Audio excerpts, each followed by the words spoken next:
Narmada local crime બ્રાન્ચે મોટી કાર્યવાહી કરીને અંદાજે 79,46,984ના દારૂના જથ્થા સાથે મુદ્દામાલ ઝડપી પાડ્યો છે।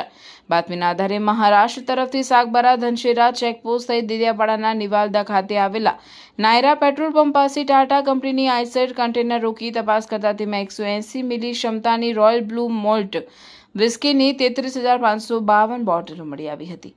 પોલીસે દારૂની કિંમત 64,41,984, વાહનની કિંમત 15 લાખ, મોબાઈલ 5,000 તેમજ અન્ય જપ્ત સામાન સહિત કુલ 79,46,984નો મુદ્દામાલ કબજે કર્યો હતો। આ કેસમાં રાજસ્થાનના 22 વર્ષીય ઓમપ્રકાશ ભાખરારામ બિશ્નોઈની ધરપકડ કરવામાં આવી છે, જ્યારે મહાદેવ રાજપૂતને વોન્ટેડ જાહેર કરવામાં આવ્યો છે।